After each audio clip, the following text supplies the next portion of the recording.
하나님 말씀 우리 함께 봅니다. 로마서 1장 18절에서 23절까지 말씀입니다. 로마서 1장 18절에서 23절까지 말씀 우리 함께 같이 읽습니다. 하나님의 진노가 불의로 진리를 막는 사람들의 모든 경건하지 않음과 불의에 대하여 하늘로부터 나타나나니 이는 하나님을 알만한 것이 그들 속에 보임이라. 하나님께서 이를 그들에게 보이셨느니라. 창세로부터 그의 보이지 아니하는 것들 곧 그의 영원하신 능력과 신성이 그가 만드신 만물에 분명히 보여 알려졌나니 그러므로 그들이 핑계하지 못할지니라. 하나님을 알되 하나님을 영화롭게도 아니하며 감사하지도 아니하고 오히려 그 생각이 허망하여지며 미련한 마음이 어두워졌나니 스스로 지혜 있다 하나 어리석게 되어 썩어지지 아니하는 하나님의 영광을 썩어질 사람과 새와 짐승과 기어다니는 동물 모양의 우상으로 바꾸었느니라. 아멘. 여러분, 복음은 하나님의 구원의 능력입니다. 그래서 로마서에 보니까 시작하자마자 하나님의 복음에 대해서 말씀하고 있습니다. 그러면 이 복음은 무엇입니까? 바로 예수 그리스도가 우리의 복음입니다. 예수 그리스도를 알고 믿는 것이 구원의 길입니다. 그렇다면 왜 우리는 구원을 받아야 합니까? 왜 우리는 예수님이 필요합니까? 그거에 대해서 오늘 우리 본문에서 말씀하고 있습니다. 한번 18절을 한번 같이 읽어볼까요? 18절 같이 읽습니다. 하나님의 진노가 불의로 진리를 막는 사람들의 모든 경건하지 않음과 불의에 대하여 하늘로부터 나타나나니. 하나님의 진노가 나타나기 때문이다, 이렇게 말하고 있습니다. 그 하나님의 진노가 세상 가운데, 하나님의 심판이 세상 가운데 나타나기 때문에 우리에게는 구원이 필요합니다. 예수 그리스도의 복음이 필요합니다. 하나님은 진노하시는 하나님이십니다. 그런데 어떤 사람들은 그렇게 말합니다. 하나님은 사랑의 하나님 아닙니까? 사랑의 하나님이 우리에게 진노하신다는 것은 말이 안 됩니다. 이렇게 말하죠. 교회에서도 목사님들이 설교할 때 하나님이 심판하실 것입니다. 회개하십시오. 그리고 우리의 죄를 이야기를 하면 그런 설교를 별로 안 좋아합니다. 하나님이 우리와 함께 하십니다. 하나님이 축복하십니다. 하나님이 우리의 기도를 들으십니다. 하나님의 위로를 선언하고 하나님의 사랑을 이야기하면 성도님들이 좋아합니다. 우리도 하나님의 진노에 대한, 심판에 대한 이야기를 별로 안 듣고 싶어 합니다. 그런데 성경은 분명하게 말씀합니다. 하나님은 어떤 하나님? 진노하시는 하나님이라는 거예요.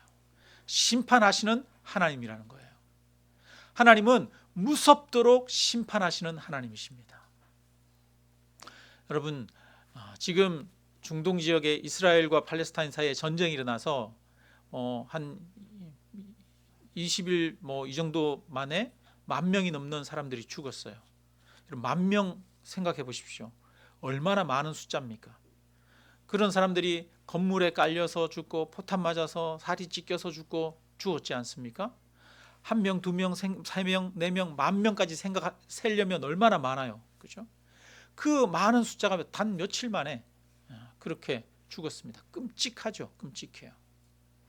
그런데 하나님의 진노는 그것보다 더 무섭습니다.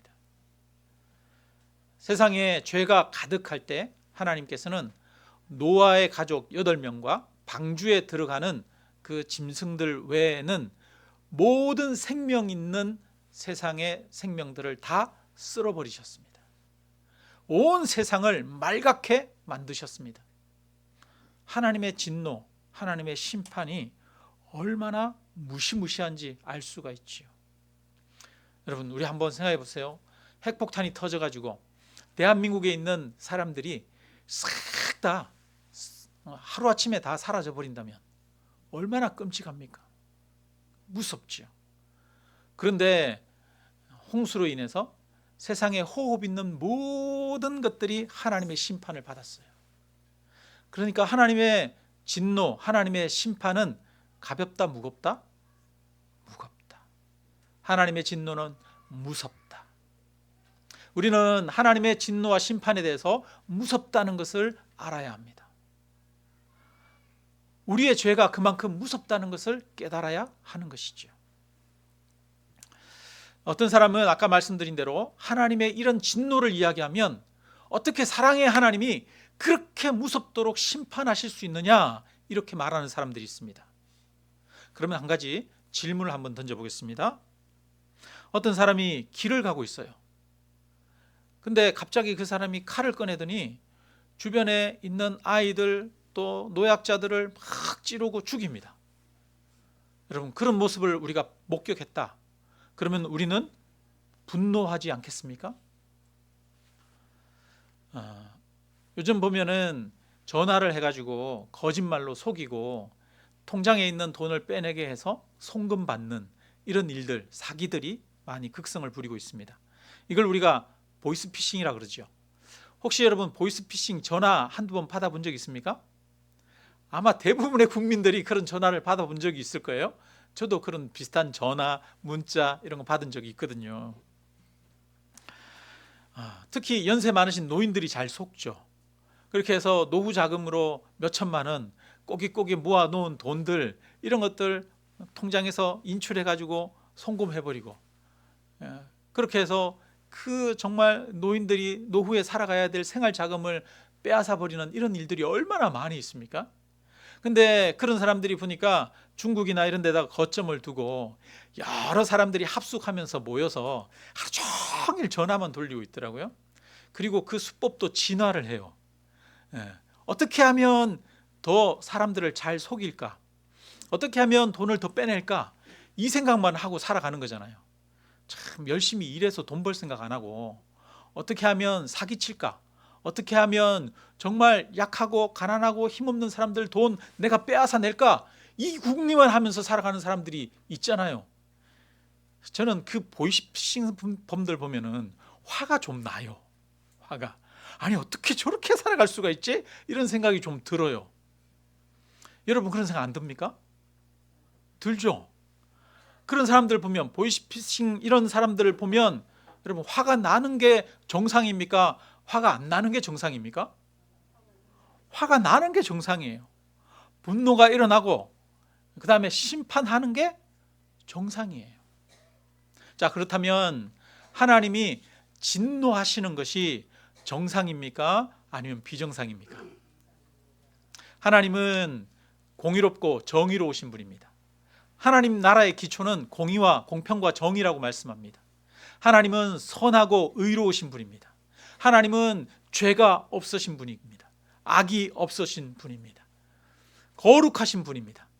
그 거룩하신 분께서 하나의 악조차 허용하지 않는 것, 악에 대해서 진노하고 분노하는 것이 정당한 것 아니겠습니까? 하나님이 진짜 하나님이라면 진노해야 합니까? 진노하지 않아야 합니까? 하나님이 진짜 하나님이라면 하나님은 진노하시는 하나님이셔야 합니다. 사랑만 하는 하나님은 참된 하나님이 아니죠.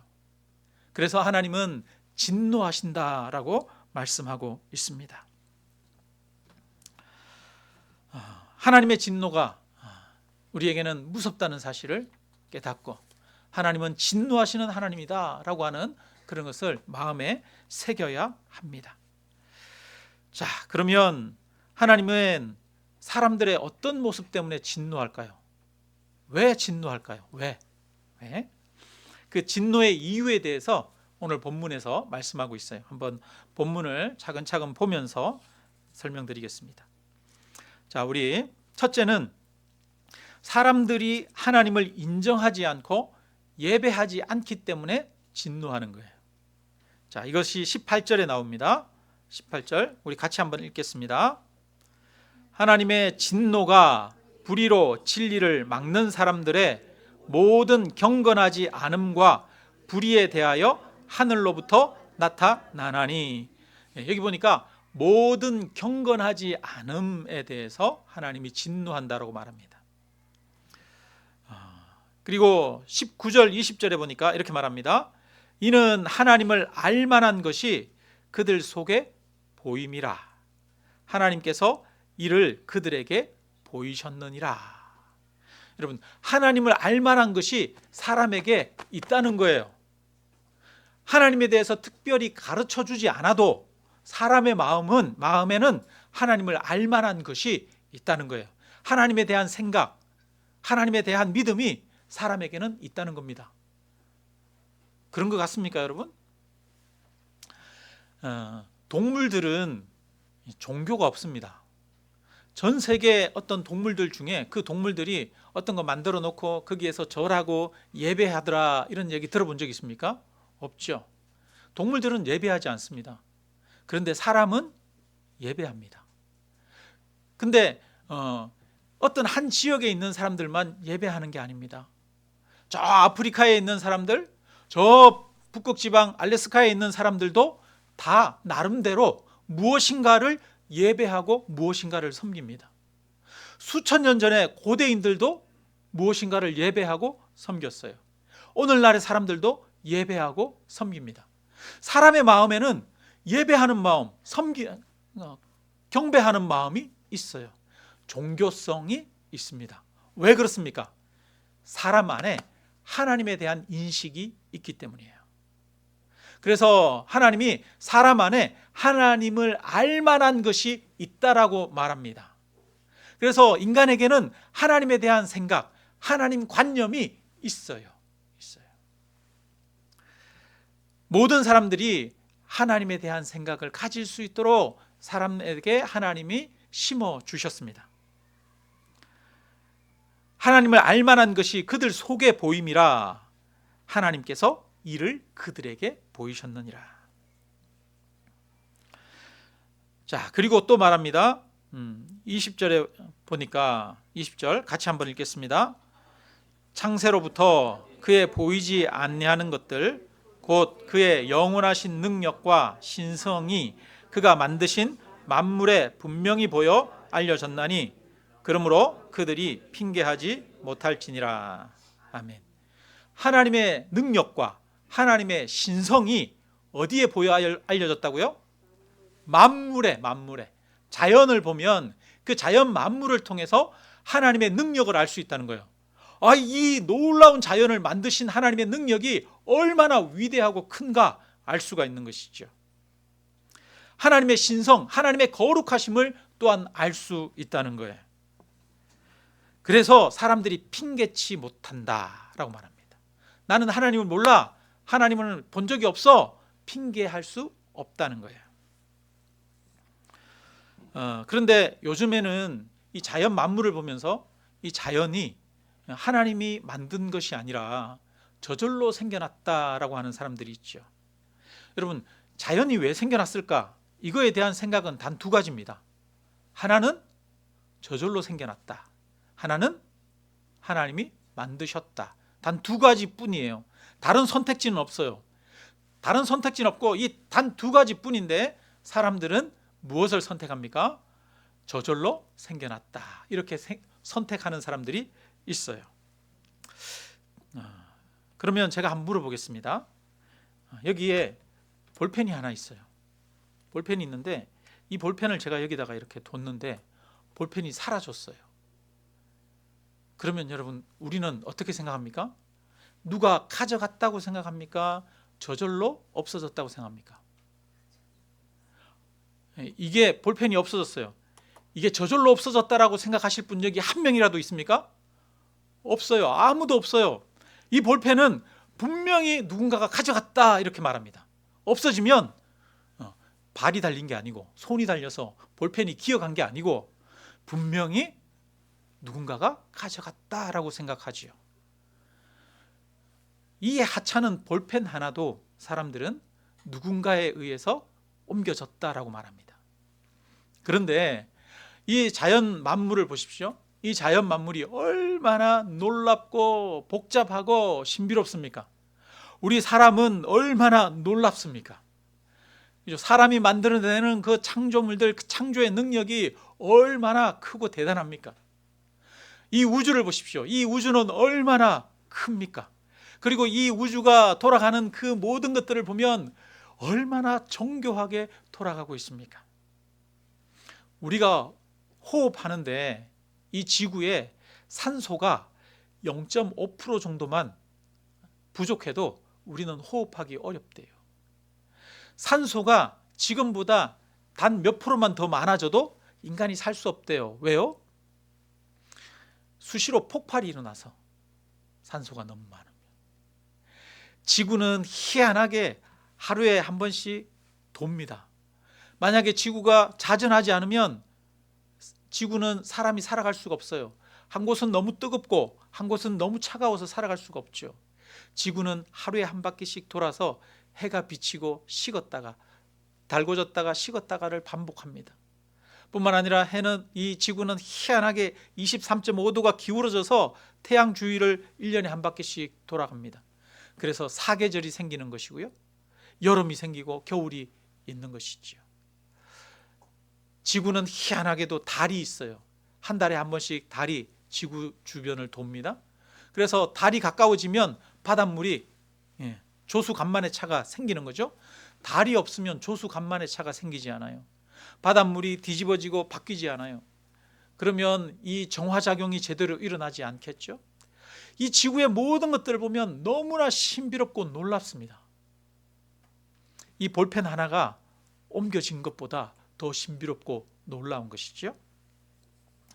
그렇기 때문에 이 자연 만물을 보면 이 자연은 누군가가 만들었다 생각하는 것이 오히려 정상입니까? 아니면 저절로 생겨났다라고 생각하는 것이 정상입니까? 사람들은 1 더하기 1은 2다라고 그렇게 이야기해야 됩니다.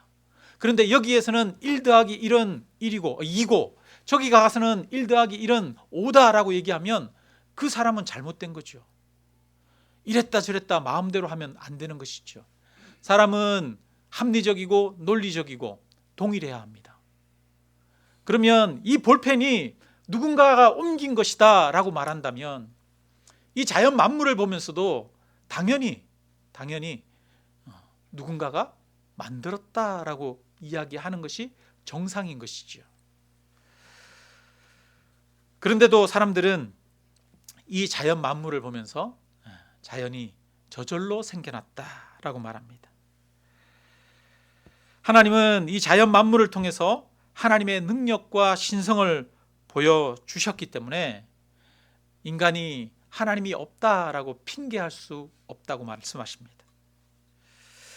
하나님은 사람들이 하나님에 대해서 알 수 있을 만한 것들을 분명하게 보여주셨습니다. 그래서 21절에 우리 이렇게 말합니다. 인간에 대해서 이렇게 말씀하시죠. 같이 읽습니다. 21절.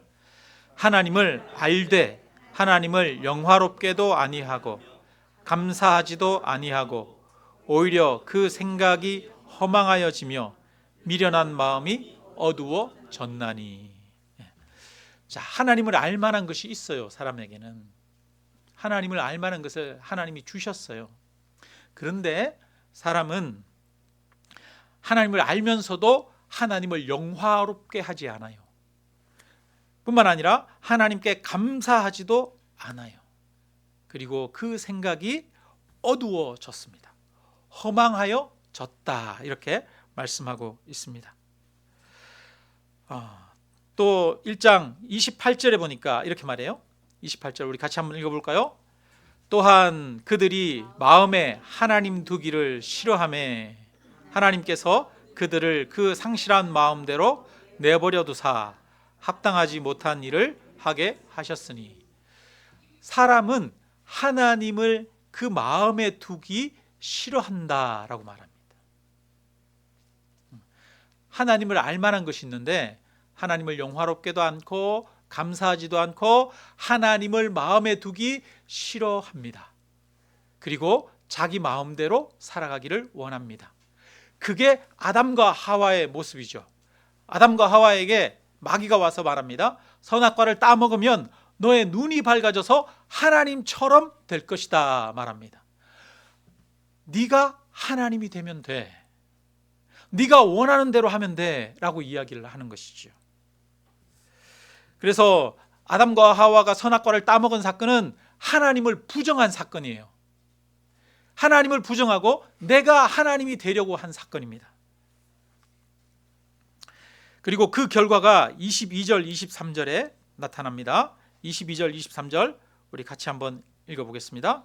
스스로 지혜 있다 하나 어리석게 되어 썩어지지 아니하는 하나님의 영광을 썩어질 사람과 새와 짐승과 기어다니는 동물 모양의 우상으로 바꾸었느니라. 아멘. 사람이 참된 하나님을 인정하지 않고 자기가 주인이 되니까 눈이 어두워졌어요. 눈이 어두워지니까 그 다음엔 어떻게 하냐면 우상을 만들어내는 거예요. 썩어질 금수와 짐승들의 그런 형상을 만들어 놓고 금송아지를 만들어 놓고 이것은 하나님이다 라고 이야기하는 겁니다. 여러분, 그러면 누가 더 큰 사람입니까? 금송아지가 더 큽니까? 금송아지를 만든 사람이 더 큽니까? 그죠? 금송아지가 큰 게 아니라 내가 만든 우상이 큰 게 아니라 우상을 만든 사람이 큰 것이죠. 우상을 만든 목적은 뭡니까? 그 우상을 만들어서 내가 그 우상에게 빌므로써 그 우상이 나에게 유익을 주도록 하기 위해서 우상을 만든 것이죠. 왜 우상을 만들었습니까? 나를 위해서 우상을 만든 것이죠. 우상을 만든 목적은 나를 위한 것입니다. 누가 더 큽니까? 내가 더 큰 것이죠. 그래서 사람들은 그런 우상들을, 자기를 위한 우상들을 스스로 만듭니다. 그런데 요즘은 우상조차도 잘 안 만드는 시대예요. 오히려 신을 부정하는 시대, 하나님을 부정하는 시대입니다. 기독교 인구가 많이 줄어들었죠. 근데 기독교 인구만 줄어든 게 아니라 가톨릭도 인구가 많이 줄었습니다. 불교 인구도 많이 줄었어요. 교회만 사람들이 줄어든 게 아니라 절에 가는 사람들도 많이 줄었어요. 그것은 무슨 말이냐면 오늘날 시대가 신을 인정하지 않는 시대, 하나님을 믿지 않는 시대가 되어버렸습니다. 오히려 겉으로 보이는 물질만 더 중요하게 여기는 그런 시대가 되어버렸죠. 사람들은 이 세상이 물질로만 이루어진 것처럼 생각하면서 살아갑니다. 옛날부터, 아주 고대로부터 이 세상은 물질로 이루어졌다라고 믿는 그런 철학자들이 있었습니다. 원자론을 주장하는 사람들, 데모크리토스라고 하는 이런 사람들이에요. 유물론이죠, 유물론. 그런데 이런 유물론들이 아주 고대 시대 때부터 있었는데 19세기에 들어서 이 유물론 사상을 바탕으로 하나의 사회 제도를 만드는 그런 사회 제도가 있어요. 그게 뭐냐면 공산주의입니다. 공산주의는 종교는 인민의 아편이다 그렇게 얘기했습니다. 신은 없다. 세상은 물질로 이루어졌다. 그래서 신을 믿고 또 종교를 가지는 것은 반동이다 해가지고 목사님들을 잡아서 처형하고 죽였습니다. 다른 종교들도 다 억압을 해버렸어요. 공산주의자들은 이 세상이 물질로 된 것이기 때문에 물질에 의해서, 물질이 모이면 그 물질에 의해서 정신도 생겨나는 거라고 생각했습니다. 정신이 따로 있고 영이 따로 있는 것이 아니라 물질에 의해서 영이 생겨나는 거라고 생각했어요. 모든 것의 기초가 물질이라고 생각한 것이죠.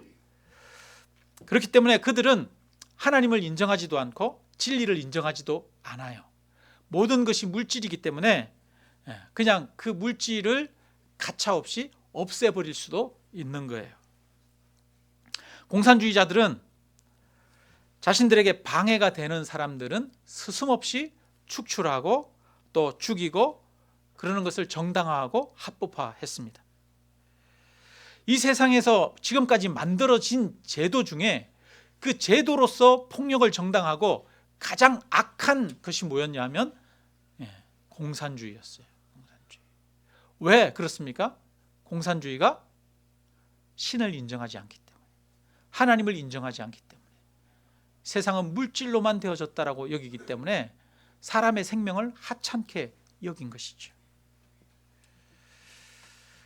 여러분, 하나님을 영화롭게 하지 않는 것, 하나님을 인정하지 않는 것이 인간에게 아주 비참한 결과를 가져왔습니다. 하나님이 없으면, 하나님을 인정하지 않으면 정말 아름다운 세상, 좋은 세상이 될 것 같습니까? 그렇지 않아요. 유물론이 가져온 것은 공산주의였어요. 하나님을 인정하지 않는 것은 아주 비참한 결과를 가져왔습니다. 사람이 하나님을 인정한다는 것은 내가 기준이 아니라 누가 기준이라는 얘기예요? 하나님이 기준이라는 거예요. 세상에 창조자가 있다라고 하는 것은 절대적인 기준이 있다는 거예요.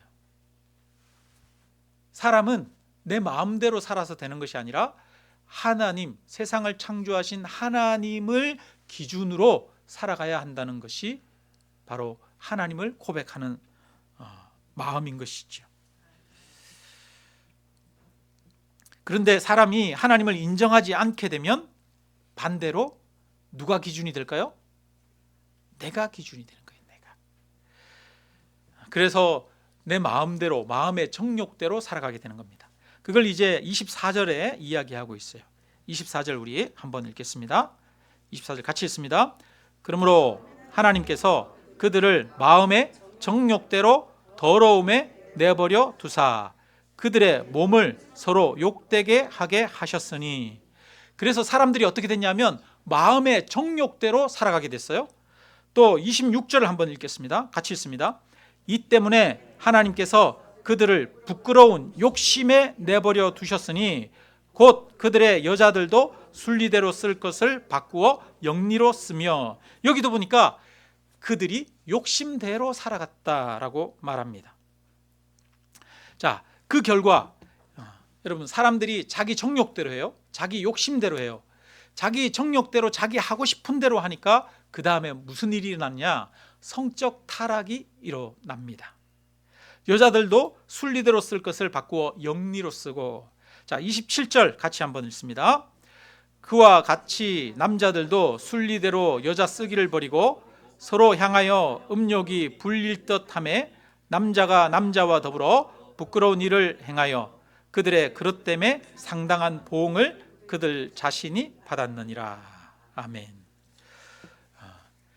인간이 자기 정욕대로, 자기 욕심대로 하게 되니까 이제 성적 타락이 일어나는데 남자가 남자를 더불어 부끄러운 일을 행하며 이렇게 말합니다. 동성애가 일어나기 시작한다는 거예요. 여러분, 오늘날 이 세상을 보십시오. 이 세상에 보면 이 성적인 것들이 얼마나 문란해졌는지 알 수 있어요. 하나님을 인정하지 않는 세상이 될수록 더 그렇죠. 요즘 간통죄가 없어졌죠. 몇십 년 전만 해도 간통죄가 있었습니다. 그래서 결혼한 남자가 다른 결혼한 여인이랑 성적 관계를 맺으면 그것을 경찰들이 잡아서 그 다음에 검찰에 넘기고 재판을 해서 처벌을 했죠. 나라에서 간통죄로 처벌했습니다. 그런데 요즘은 간통을 하더라도 형사처벌 됩니까? 안 됩니까? 안 돼요. 그거는 그냥 자기들 좋아서 한 일이고 남자와 여자가 서로 사랑해서 한 일이고 그거를 국가에서 개입해서 처벌할 문제가 아니다라고 말합니다. 그래서 상대방의 결혼 생활, 가정을 깨트린 어떤 그런 거에 대한 민사상의 책임은 물을 수 있지만 형사처벌은 하지 않는 그런 세상이 됐어요. 심지어는 요즘은 뭐라 그러냐면 결혼한 사람들도 뭐 한 명쯤은 있어야 된다고요? 애인 한 명쯤은 있어야 된다라고 하는 말들을 사람들이 버젓이 하고 살아요. 그런 세상이 되어버렸죠. 뿐만 아니라 남자가 남자와 더불어 부끄러운 일을 행한다라고 말합니다. 동성애를 말하는 것이죠. 남자가 남자를 좋아하면 내 마음 가는 대로 동성애를 해도 된다는 거예요. 뿐만 아니라 동성애를 하는 것에서 그치는 게 아니라 요즘은 동성 결혼을 합법화해달라고 말합니다. 우리를 부부로, 남자가 부부고 여자가 부부로 인정해달라고 그렇게 요구를 하고 있지 않습니까? 그리고 동성애를 정당한 것으로, 하나의 당연한 것으로 인정하고 받아들이면 그런 사람들은 열린 사람, 개방적인 사람, 진보적인 사람, 이런 사람이고, 동성애를 인정하지 않는 사람은 꼰대, 이렇게 여기는 그런 시대가 되어버렸습니다.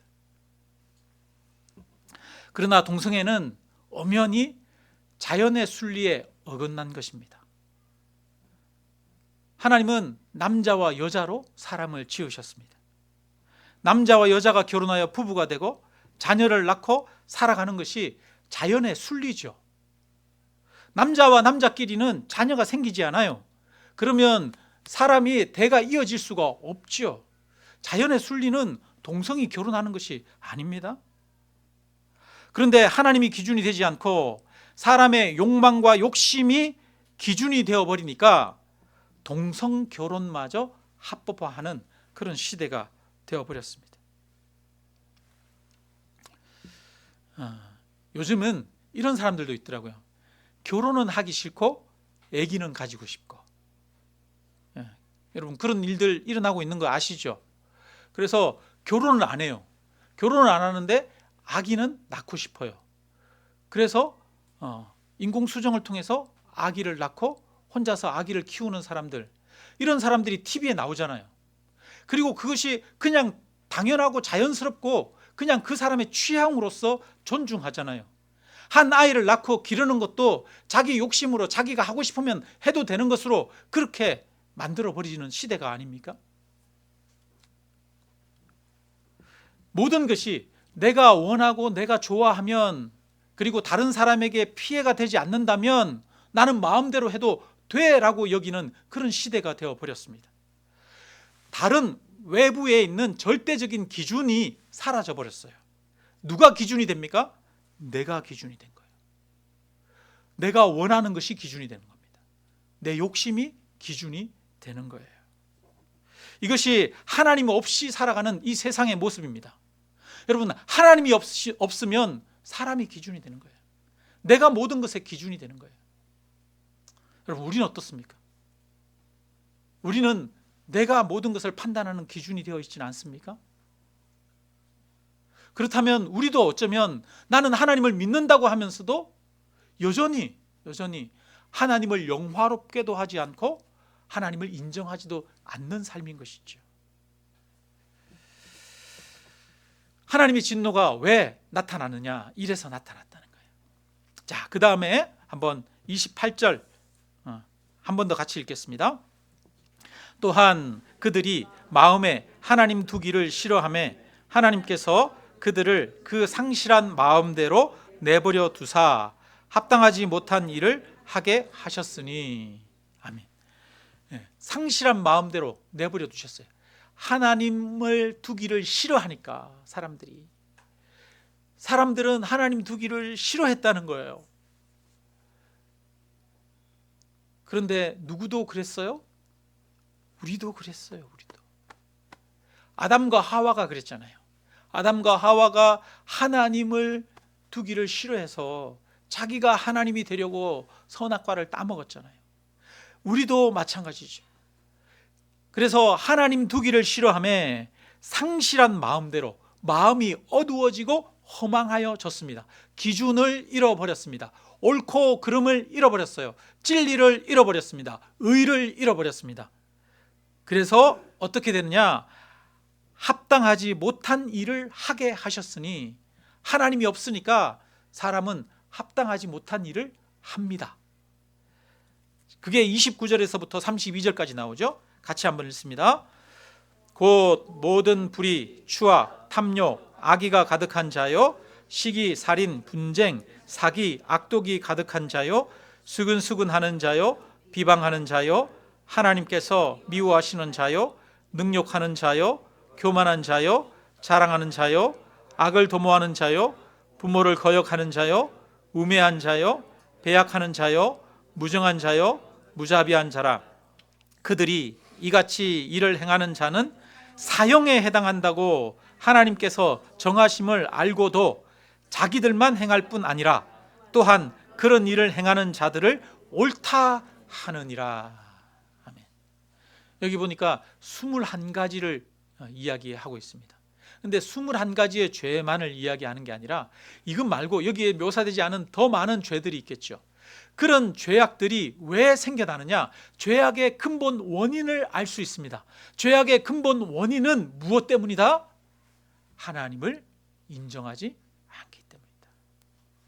하나님을 영화롭게 하지 않기 때문에 내 마음의 욕심대로 정욕대로 살아가기 때문에 죄가 나를 다스리게 된다는 것입니다. 이 세상이 왜 이처럼 어둡고 혼탁해졌습니까? 하나님이 기준이 아니기 때문이지요. 왜 저 우크라이나와 러시아가 저렇게 전쟁을 하면서 서로가 죽이고 있습니까? 왜 팔레스타인과 왜 이스라엘은 저토록 저렇게 잔인하게 싸우고 있습니까? 사실은 하나님을 이야기하지만 하나님이 기준이 아니라 무엇이 기준이기 때문에 내 정욕과 내 욕심이 기준이기 때문이지요. 자, 그러면 여기 21가지에 대해서 나에게 해당하는 것들을, 그런 것들은 없습니까? 시기, 여러분 시기 합니까 안 합니까? 저에게도 시기심은 참 많습니다. 분쟁, 수근수근하는 자, 비방하는 자, 교만하는 자, 자랑하는 자, 배약하는 자, 약속을 어기는 자. 여러분 이런 모습이 우리 안에서도 발견됩니다. 그러므로 사실 우리들도 하나님의 진노 아래 있는 자들이라는 거예요. 하나님의 무서운 진노 아래 있는 자들이 바로 우리 모두입니다. 우리는 하나님을 하나님으로 인정하지 않으면서 살아왔습니다. 바로 우리 모두가 하나님의 심판을 받아야 할 자들입니다. 그래서 우리에게 복음이 필요합니다. 이런 우리를 구원하실 예수 그리스도가 필요합니다.